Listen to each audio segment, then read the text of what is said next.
So several lectures ago, we introduced the idea of a function of two variables. Then 2 lectures ago, we introduced the idea of the partial derivatives. But we found out that the partial derivatives were a bad way of defining what it meant to be differentiable. And so last time, we defined differentiability as being approximated by your tangent plane. So now we know what it means to be differentiable, but we still don't know what the derivative is. What is the multivariable derivative? We motivated our topics in several variables by using this idea that the derivative was somehow connected to slope in the Calc 1 sense. But in functions of several variables, slope only makes sense in a direction. So is there a concept who can somehow figure out the slope in every direction? That would make a good candidate for a derivative. And amazingly enough, there is. Let's consider three-dimensional space, the x, the y, and the z-axis. And let's suppose that we have some kind of function, f of x, y. And so we can graph it, and we'll have some surface floating above the x, y plane. Now let's suppose we isolate a point, this point right here, x naught, y naught. And so then this point will have some corresponding dot up here on the graph, and that will be the dot x naught, y naught, z naught, but the z value is f of x naught, y naught. So now let's ask this question. What's the slope of the graph in the direction v, where v is some vector in the plane? So we really have looked at sort of special cases. We looked at the case when v was equal to the vector I, that was the slope in the direction x. And we looked in the special case when v was equal to j, the slope in the direction y. Now we're asking about it in a general direction. So how might we figure this out? Now we could attack this like last time. We could take a plane that went through the direction vector v and intersected it with the surface, so that when we hit the surface in this direction right here, we're going to see some kind of curve. And so we would be looking for the slope of this line right here. Now we could attack this kind of like we did last time as well. We could go and work out a derivative. However, I have a clever trick up my sleeve. This line is tangent to the surface. That means that this line has to live in the surface's tangent plane, because that's what the tangent plane is. But the nice part about the tangent plane is we have an explicit formula for it all ready to go. The equation for the tangent plane is z equals f of x naught y naught plus the derivative of f in the x direction at that point times x minus x naught plus the derivative of f in the y direction at that point times y minus y naught. Now, if we were to move, say, 1 unit in the direction of v, that 1 unit would be v divided by its length. So, just for convenience, this vector right here, which is a unit vector, let's just write its components as u1, u2. So if we were to walk 1 unit in the direction of v, then what would happen on the surface? Well, on the surface, as we walked 1 unit in the direction of v, we're going to drop down to this point right here. And the z value of this point can be found from the function. This new value, the second z value, would equal f of x naught plus f of x times, at the point x naught, y naught, times the change in the x value. Well, we've gone from the point x naught, y naught, and then we've added u1 to it. So the change in the x direction is u1 plus f of y times x naught, y naught. And by the same reasoning, the change in the y direction is u2.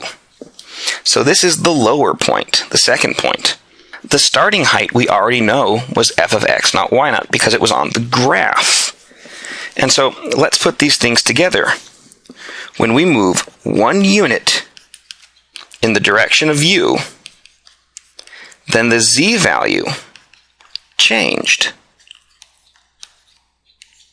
from this value, f of x naught, y naught, to this value, f of x naught, y naught, plus fx x naught y naught u1 plus fy x naught y naught u2. And so the change in z, the change in the z values, which would be exactly the slope, because it's how far we rose or fall for 1 unit of travel horizontally, would be this number right here. F of x, x naught y naught, u1 plus f of y, x naught y naught, times u2. This right here measures the slope in the direction of the unit vector u. And so we've just been able to figure out a formula who works for any unit vector whatsoever. Let's go and clean up this mess and just summarize that formula with a new symbol. So our new term will be directional derivative. And we'll say that the directional derivative of a function f at a point x naught y naught in the direction of a unit vector u is the slope of the graph of f at the point x naught in the direction u. And so we've just worked out that directional derivative is the partial derivative of f with respect to x at the point x naught y naught times u1 plus the partial derivative of f with respect to y at x naught y naught times u2. The symbol that we're going to use for this is going to be duf of x naught y naught. So this is read as the directional derivative, that's the d part, of f at x naught y naught in the direction u.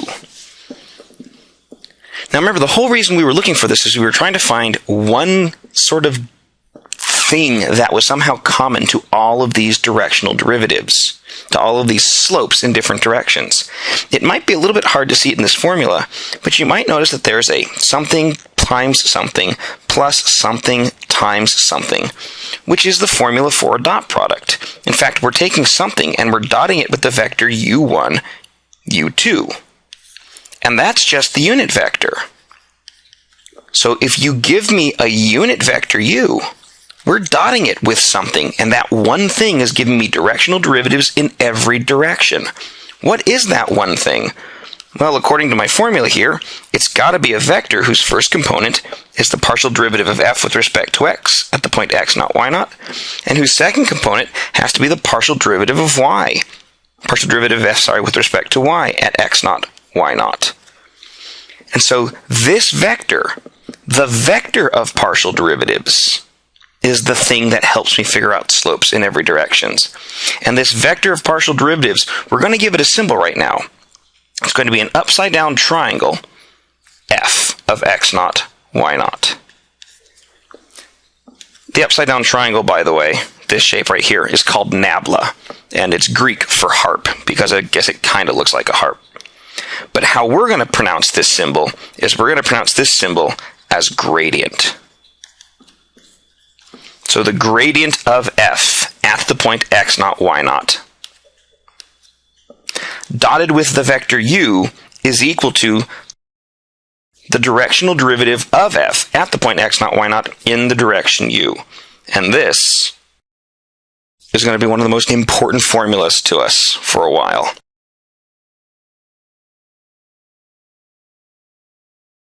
Let's find the slope of the graph of f of x, y equals x squared y plus xy cubed at the point 1, negative 1 in each of the following three directions, parallel to the vector 512, due northwest, and due east. So to do all of these problems, we're going to use the formula we just talked about. The derivative of the function f at the point x naught y naught in the direction of the unit vector u is always equal to the gradient of f at x naught y naught dotted with the unit vector u, where this gradient of f right here, this expression is nothing more than the vector whose two components are the derivatives, the partial derivatives of f, evaluated at the point. So I guess the first order of business would be to work out these partial derivatives and evaluate them at this point. So let's take the derivative of f with respect to x. We're going to come up with 2xy plus y cubed. And if we evaluate this at the point minus 1, 1, at the point 1, minus 1, we're going to get 2 times 1 times minus 1 plus minus 1 cubed, which is equal to minus 3. We can also take the partial derivative of f with respect to y. If we do that, we're going to get x squared plus 3xy squared. If we evaluate that at 1 minus 1, we're going to get 1 squared plus 3 times 1 times minus 1 squared. That would give me a grand total of 4. And so our gradient vector at the point 1 minus 1 is the vector negative 3, 4. So now we have this piece of the puzzle here. So now let's just work out the different directions. For part A, we want to go parallel to the vector 5, 12. Now we can't use the vector 5, 12 because our directional derivative formula only works if u is a unit vector. And this one's quite evidently not. It's at least 12 units long. So we can make a unit vector out of it by dividing it by its length. So we're going to take the vector 5, 12, and we'll divide by the square root of 25 plus 144. That would be the square root of 169, and that would be 13. So it turns out that this vector is exactly 13 units long, and so if we scale it down by a 13th, then we're going to have a unit vector. So now that we have the unit vector, we can plug that into this formula. And so we'll find that the directional derivative, the slope in the direction of this vector u, at the point, and I wrote it down wrong, although we're plugging it in correctly, 1 minus 1. And I've got to fix it up right down here. 1 minus 1, sorry, is going to be the dot product of the vector 3, negative, comma, 4, and the vector 5 thirteenths, 12 thirteenths. So that's going to get me, well, let's see, we're going to have 3 times 5, so negative 15 thirteenths, plus 4 times 12 is 48 thirteenths, and that will get me a grand total of 33 thirteenths. If we looked in the domain, say at the point 1 minus 1, and we were to march in a direction that goes 5 units over for 12 units up, so a fairly steep direction right here, that we would expect the slope to be increasing at about a slope of 33 thirteenths. It's just a smidge smaller than 3. All right, what about part B? What happens if we head due northwest? So straight that way, right here. So what will my unit vector be? Well, first I just need a vector who points due northwest, and that means we go 1 unit to the left and 1 unit up. So there would be my vector that points in the right direction, but now I need to make sure that he's unit length, otherwise the formula doesn't work. So this is the vector negative 1 over root 2, 1 over root 2. Now that I have a unit vector who points in the direction we need to go, then we can work out the directional derivative of the function f at the point 1 minus 1 in the direction u. That's quite a mouthful. By taking the dot product of minus 3, 4, and dotting it with minus 1 over root 2, comma 1 over root 2. So we'll have negative 3 over root 2 plus positive 4 over root 2 for a grand total of 7 over root 2. Since 1 over root 2 is about 0.7, we find out that if we're over here, that the slope is increasing at a rate of about 5. So it's actually a little bit steeper in this direction than it was in the other direction. Finally, let's figure out due east. So that would be headed this way. Well, due east is actually pretty easy. A unit vector who points due east, that's just the first standard basis vector, I. And so if we go and we work out the directional derivative of f at the point 1 minus 1 in the direction of this first standard basis vector, we'll take minus 3/4 dotted with 1, 0. That came out really weird. And we're going to get minus 3 plus 0, which is minus 3. So in this direction, the slope is decreasing at a rate of about negative 3. The only reason I threw this last one on is not because it's terribly hard to do, but I wanted to sort of point out that we had already talked about finding slopes in a coordinate direction due east. That means finding the slope in the direction of x. And based on what we did with partial derivatives, the slope in the direction x is supposed to be just the partial derivative of f with respect to x. That's exactly this component. And so the dot product was able to correctly ferret it out. So we now have a much better, much stronger, more improved formula for finding slopes in any direction.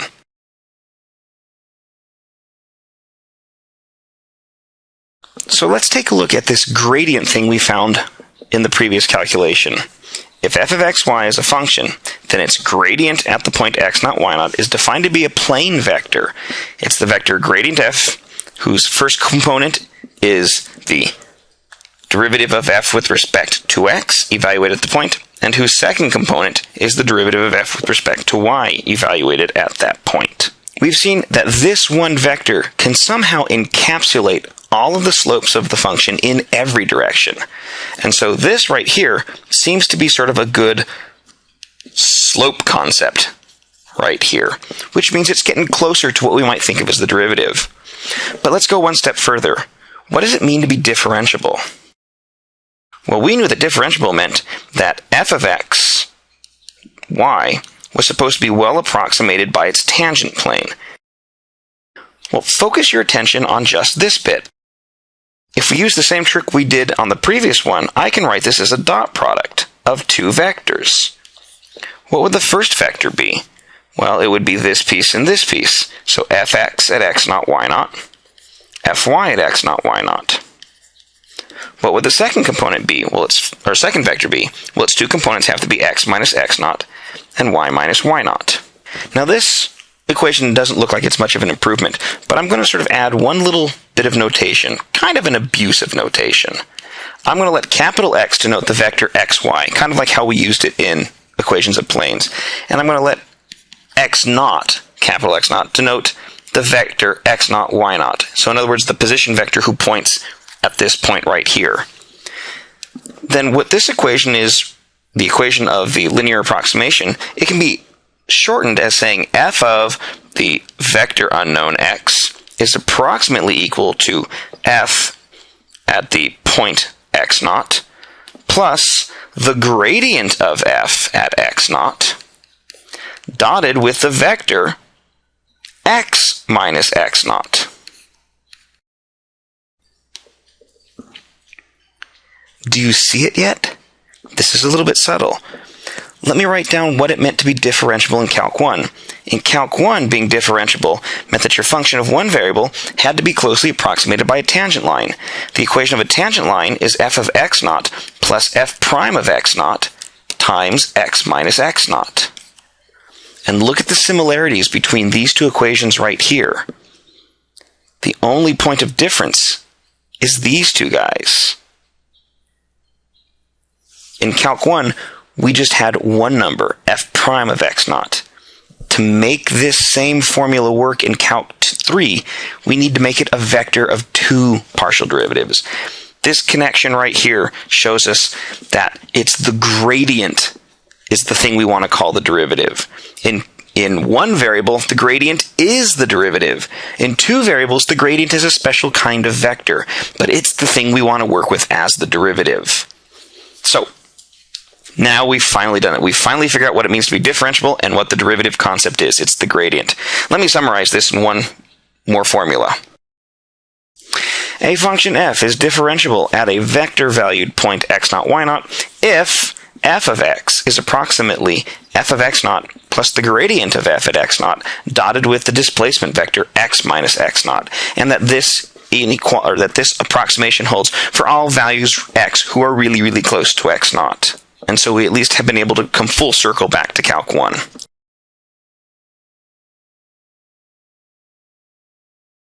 If f of xy is equal to xy times e to the xy squared plus 4 times the cosine of x cubed e to the y squared, find the gradient of f. Now, all the gradient of f is it's just going to be the vector of the two partial derivatives of f. And so let's just handle the two partial derivatives separately.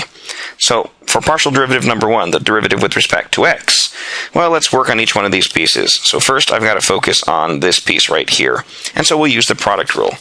So it'll be the derivative of the first part with respect to x times the second plus the first part, xy, times the derivative of the second part with respect to x. The derivative of e to the blank is e to the blank, and the derivative of the blanked out bit is y squared. Now let's focus on the second bit. The 4 will come along for the ride. The derivative of cosine is negative sine of blank times the derivative of the blank. Now the blank is x cubed e to the y squared. The derivative of that with respect to x is 3x squared e to the y squared. Now if we were to go and clean this thing up, we're going to have that this is equal to, let's see, we have y e to the xy squared plus xy e to the xy squared times another y squared, so that would be a y cubed.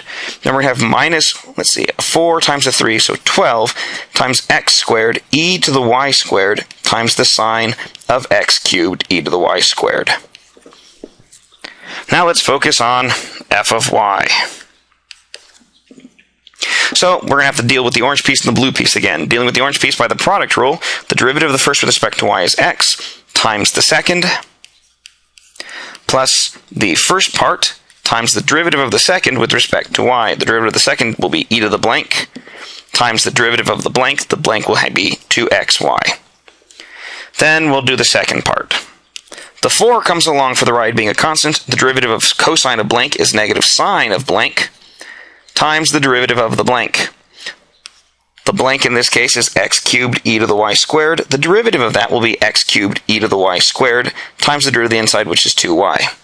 If we clean up the second piece, we're going to get x e to the xy squared plus, we're going to have a 2xy, 2x squared y squared, e to the xy squared, minus, we have a 4 times a 2, so 8. We have an x cubed, we have a y, we have an e to the y squared, and then we have a sine of x cubed e to the y squared. So that means that our gradient vector at any point xy is just going to be the vector whose components are the partial derivatives. In other words, this vector right here.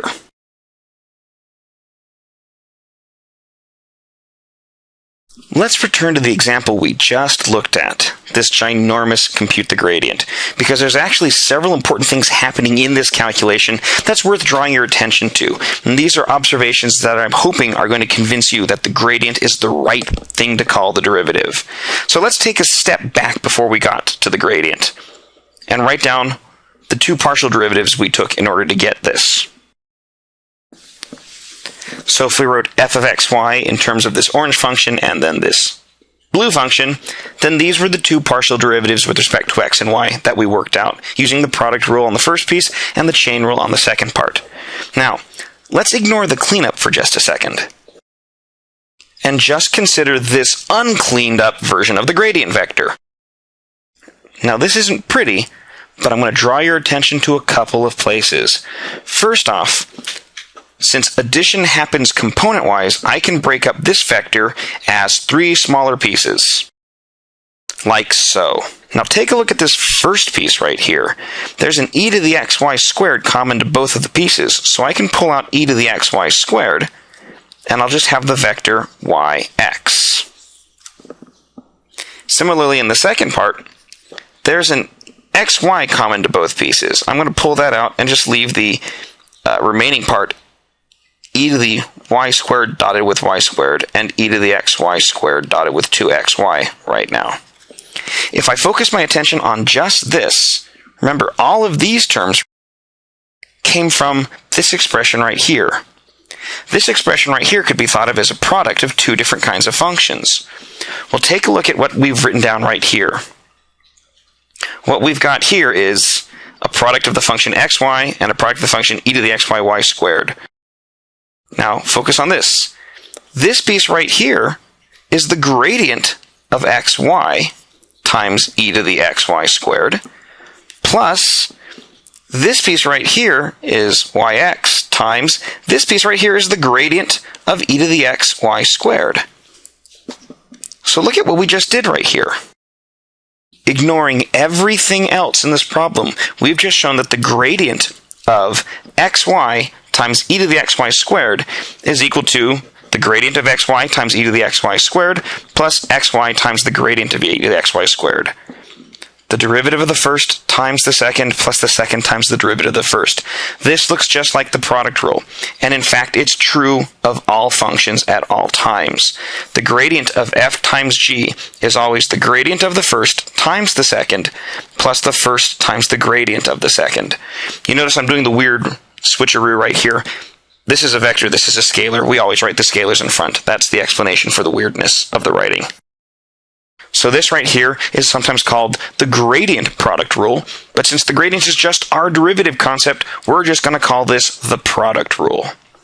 Now let's go back and take a look at some more of that previous calculation. And let's focus our attention on just the blue part. The blue part was a constant times some other function. Well, do you notice that the vector 4 could be pulled out of this? And we could write this as 4 times minus sine of x cubed e to the y squared times 3x squared e to the y squared. And then the second component is negative sine of x cubed e to the y squared times x cubed times e to the y squared times 2y.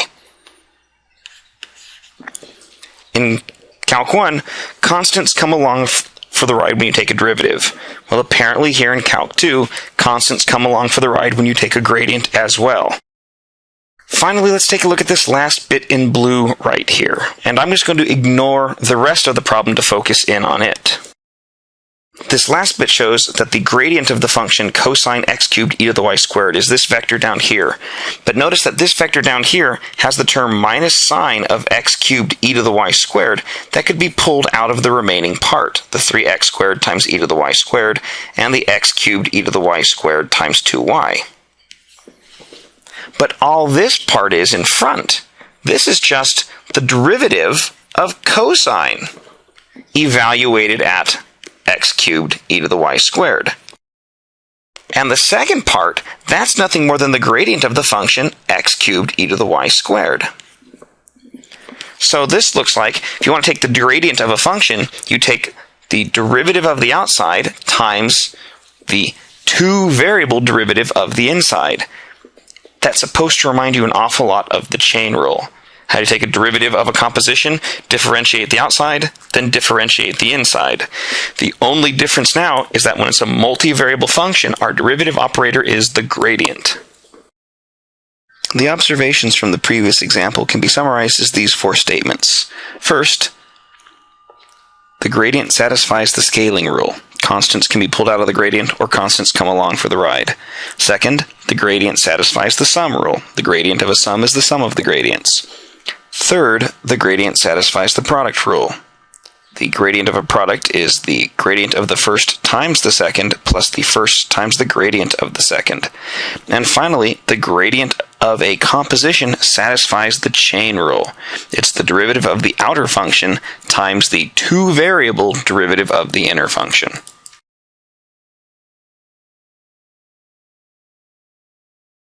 So what exactly is this gradient? It functions like the derivative, and we know we can use it to find directional derivatives, but what is it itself? For example, suppose we had some function f of xy, and so we could imagine its surface floating out here in three-dimensional space. We'll have this input point, x naught, y naught, and then we'll have this corresponding point up on the graph here, x naught, y naught, f of x naught, y naught. But what exactly is the gradient? The gradient isn't anything up here, because any vector who's up here who's pointing around has to be a vector in R3. The gradient is a vector down here, a vector in the plane. It only has 2 components. So what exactly is it measuring? Well, let's try to make a 2-dimensional graph of f instead and see what's going on. How do you make a 2-dimensional graph of a function of 2 variables? Well, what we could do is we could draw its contour plot. We could take its various z-traces, and we could see what the surface might look like. So this might be a contour plot where, say, these are the contours z equals 0, z equals 1, z equals 2, and z equals 3 in some order. Now our original input point, x naught, y naught, has got to live on one of these contours. So there's some curve that passes through this guy, who's one of his traces, and I guess sort of based on the way I've drawn it right here, it's got to be somewhere between 1 and 2, so maybe it's like a 1.3 is his trace. So what is the gradient of x naught, y naught going to be? What should we do with this vector in the plane? I mean, it's a vector in the plane, it could run all over the place. Well, keep in mind that when we dealt with vector-valued functions, it made sense for us to stick the vector derivative right at the point in question. So let me go and put the vector derivative right here. So let's say that this vector is equal to the gradient. Is there any properties that we can use to help us figure out where it points or how long it is or what it's doing? Let me go and add a new vector to the mix right here. So let's go and let's let u be the direction where the slope is steepest. So maybe u points right here. This is sometimes called the direction of steepest ascent. We know that if we try marching in different directions, the slope will change around. One of those directions will have the steepest possible slope. So let's call that direction u. So, what is this steepest slope? Well, we could use the directional derivative to find out. It would be the directional derivative of f at the point x naught, y naught in the direction u. Our formula from earlier says that the directional derivative is just the gradient of f at x naught, y naught, dotted with this vector right here. Now, when we learned about the dot product, we also learned that there was what's called the dot product law of cosines, which says that the dot product of any two vectors is the length of one vector times the length of the other vector times the cosine of the angle between them. And since u is a unit vector, its magnitude is 1. So the steepest possible slope must be this value right here, the length of f of x times the cosine of the angle between them.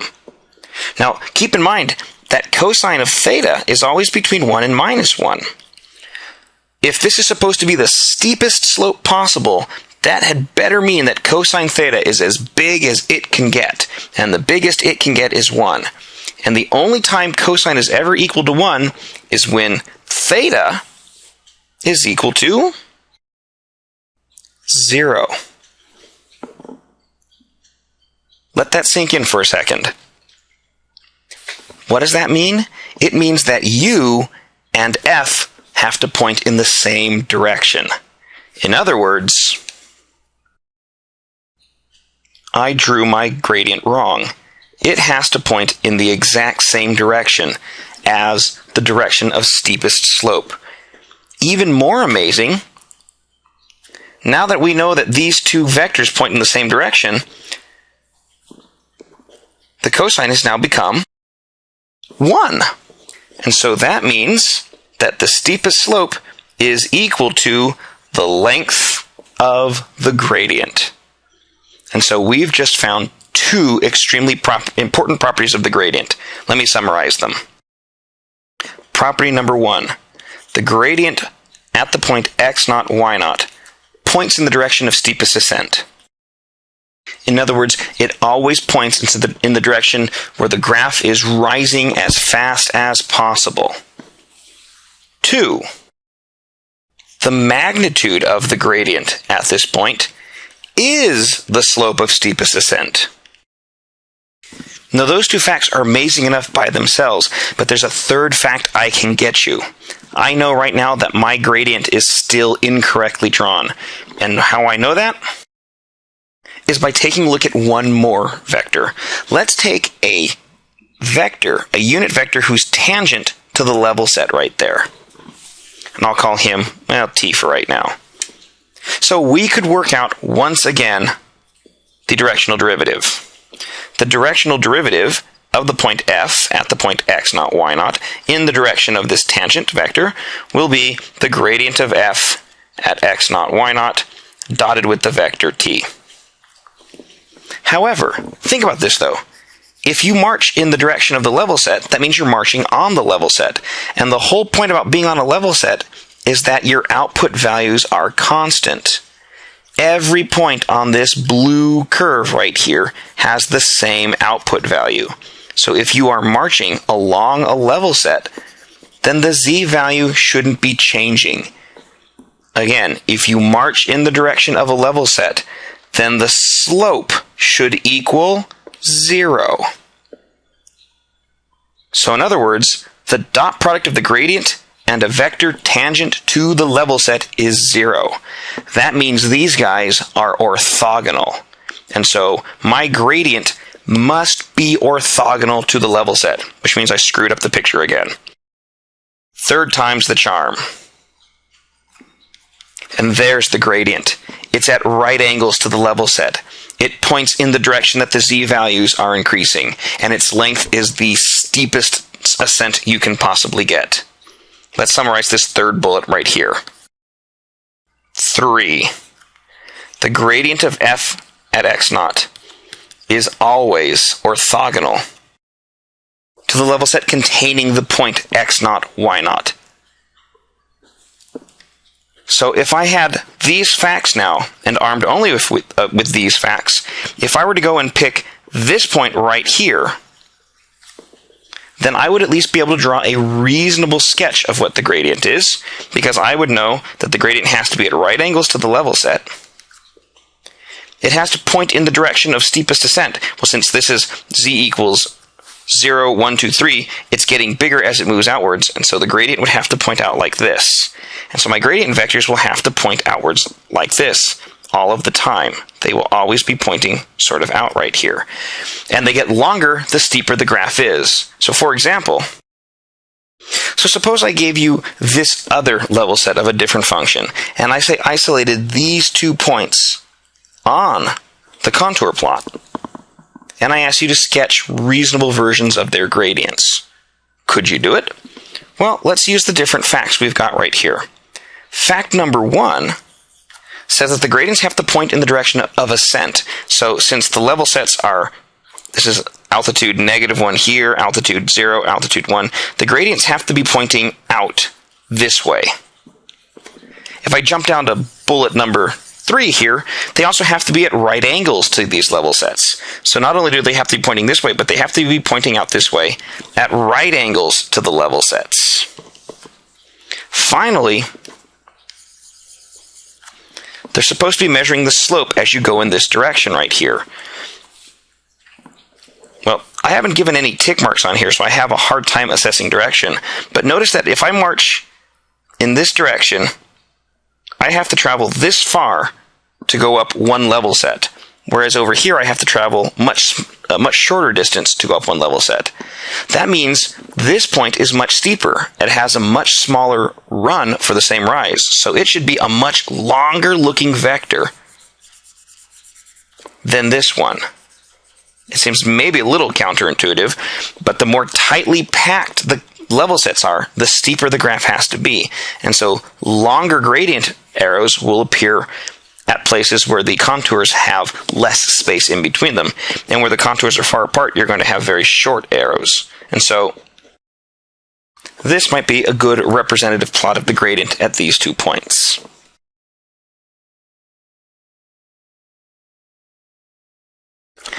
Find the unit vector in the direction at which the slope is steepest to the surface z equals 2x squared plus e to the y at the point 4, 0. What is this steepest slope? Well, I see those buzzwords, steepest slope, and that makes me think I want to go and take the gradient of something. But first I got to figure out what's the function right here.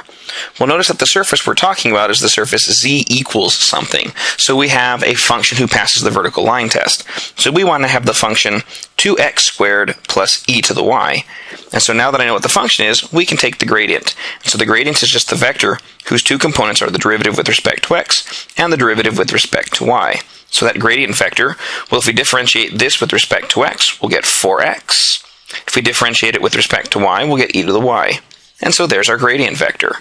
And now we just need to plug in the point 4, 0.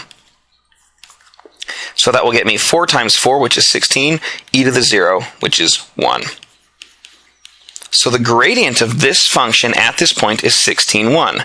Now, our properties tell me that this gradient vector points in the direction of steepest slope. So the direction of steepest slope is going to be parallel to the vector 16, 1. But we want a unit vector, so let's just normalize this. So that's going to be the vector 16, 1 divided by the square root of 16 squared, which is 256, plus 1 squared. And so that'll get us the vector 16 divided by the square root of 257, comma 1 divided by the square root of 257. So there's the unit vector who points in the direction of steepest slope. Notice that's a vector that goes 16 units over for every 1 unit up. So almost, but not quite, due east. Just north of due east is where the steepest slope occurs. What is the steepest slope? Well, the magnitude of the gradient at the point 4, 0 is supposed to give us that. And we needed the magnitude of the gradient to figure out how to normalize it. So the steepest slope is exactly the square root of 257. And that's just going to be just a smidge more than 16. So a little bit more than 16 right here. And so we've been able to answer both questions directly from the gradient.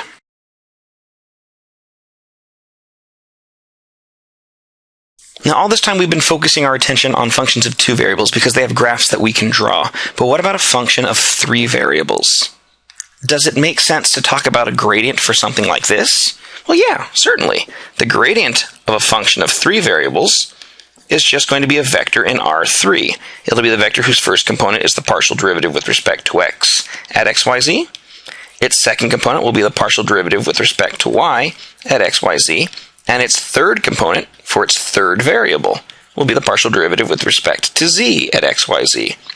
So you can certainly have a gradient for a function of 3 variables, or 4, or 5, or 6, or 7, or whatever. But what about differentiability?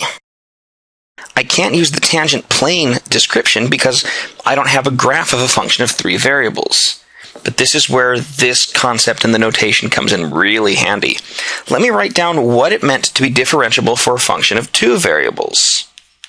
F is differentiable if f at a vector x is approximated by f at the point x naught plus the gradient of f times x naught dotted with the vector x minus x naught. This formula, unchanged, was the definition of differentiability in 2 variables. If we recognize that in 1 variable there's no difference between gradients and derivatives, it's also the definition of differentiability in 1 variable. And it makes complete sense here. So this is going to be our definition. We're going to say that f is differentiable if it's approximated by this expression, called its local linearization, for values of x, y, z, who are really, really, really close to x naught, y naught, z naught. If we actually write out what this means, it says that f of x, y, z is approximately f of x naught, y naught, z naught, plus the derivative of f with respect to x at this point, times x minus x naught, plus the derivative of with respect to y at this point, times y minus y naught, and then something new, plus the derivative with respect to z at this point, times z minus z naught. So there is sort of a nice symmetry in what was going on here. For functions of 1 variable, there was only a derivative with respect to x, and that was differentiability. For functions of 2 variables, then this was differentiability. And now we have functions of 3 variables. And so even though we don't have any geometry for it, you could now go and define differentiability and the derivative concept for, say, a function of 18 variables. We're not going to, but it can be done. It turns out that all of the things we've said about the gradient in 2 variables apply to the gradient in 3 variables as well. So, in particular, these 7 bulleted items right here, which we proved for the gradient in 2 variables, is true for the gradient in any number of variables. Constants can be pulled out of a gradient. Gradients satisfy a product rule. Gradients satisfy a chain rule. The directional derivative of a function at a point in a direction is simply the dot product of the gradient and the direction. The gradient always points in the direction of steepest increase. Its magnitude is the steepest increase. And the gradient is always normal to the level set passing through the point.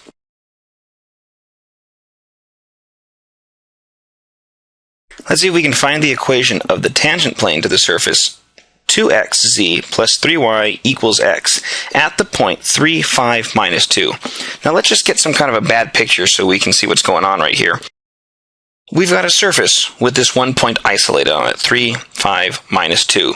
And through this point, we want to draw a plane who just glances the surface. A tangent plane. Now, how do we find the equation of this guy right here? Well, one of the things we could do is we could focus on this tangent plane right here. We have an equation for a tangent plane, so let's use it. To use this formula, we're going to need to know an x value, a y value, and a function. The x value and the y value we've got, but the function is going to be a little bit harder to come by. We're going to need to take this equation right here and turn it into the graph of a function of two variables. Now remember that every graph of a function of two variables takes the form z equals f of x, y. So if we could solve this equation for z, well, we define the function we're looking for. So we'll have 2xz plus 3y is equal to x. That means that 2xz is equal to minus 3y plus x. Or if we divide everything through by an x, negative 3y over 2x plus 1 over 2, because the x's cancel, or minus 3 halves x to the minus 1y plus 1 half. And this is now a function of two variables. And so our surface is the graph of a function of two variables. We can use this to finish our formula. So to work out this first number, f of 3, 5, well, we'll plug into our formula. We'll get minus 3 halves 1 over x times y plus 1 half. So the 3's will cancel. That's negative 5 halves plus a half, which is negative 4 halves, or negative 2. You know, in hindsight, I probably should have already known that, but at least it's checking out. So now we've got the first value. Z is equal to negative 2. Next, I got to work on this derivative right here. So the partial derivative of f with respect to x, well, the formula is right down here. Negative 3 halves comes along for the ride, y comes along for the ride, and the derivative of x to the minus 1 is negative x to the minus 2. So if I clean that up, it's positive 3 halves times y divided by x squared. If we plug in the 0.35, the x and y values, we're going to get 3 halves times 5 over 9. 3 goes into 9 3 times, and that gets me 5/6. And so that's the number who goes right here. So we'll have plus 5/6 times x minus the x value of 3. Finally, I'll need to work out this derivative. So the partial derivative of f with respect to y is going to be, well, the minus 3 halves comes along for the ride, the negative, or the x to the minus 1 comes along for the ride, the derivative of y is 1, and the derivative of half is 0. And so we just get negative 3 over 2x. If we plug in the 0.35, then we're just going to get negative 3 over 2 times 3, or negative 1 half. And so this value will become negative 1 half times y minus the y value of 5. And so there's the equation of our tangent plane. If I were to go and clean it up a little bit, we'd have z equals minus 2 plus 5/6 x minus 15/6, which is 5 halves, minus 1 half y minus negative 5 halves. So these two values cancel, and what we're left with is z is equal to 5/6 x minus 1 half y minus 2 as the equation of our plane, written as the graph of a function.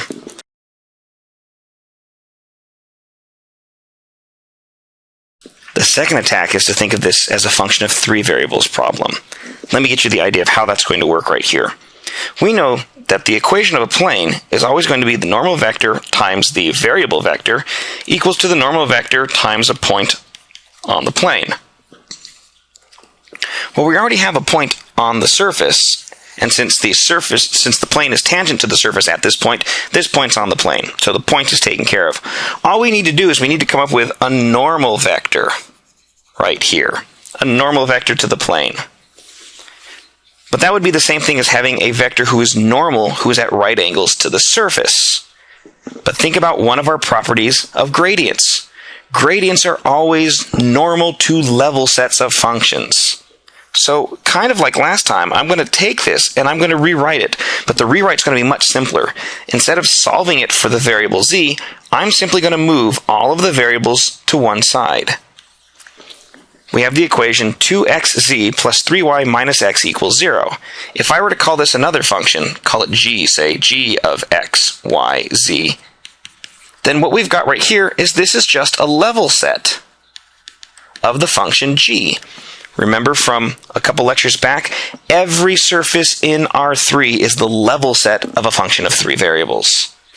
So since this surface is a level set, then we know that the gradient of g evaluated at the point 3, 5, minus 2, because that's the point on the level set, will have to be normal to it. This vector must be the normal vector. So let's just work out what this gradient is. Well, this gradient is actually really easy to work out because look at how simple this formula is for g. The gradient with respect to x is 2z minus 1. The derivative with respect to y is 3. And the gradient with respect to z is 2x. And so if we evaluate this at the point 3, 5, minus 2, then the first component will be negative 4 minus 1, or minus 5. The second component is 3, and the third component will be 6. So now that we have a normal vector, we'll plug it into here, and let's see what we get.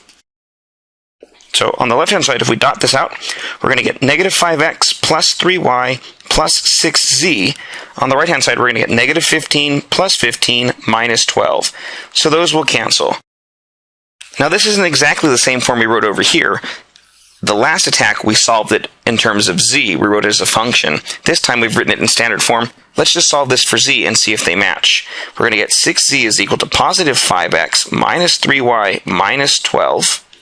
If we divide everything through by a 6, then we're going to get z is equal to 5/6 x minus 3/6, or a half y, minus 12/6, or 2, as the equation of the plane.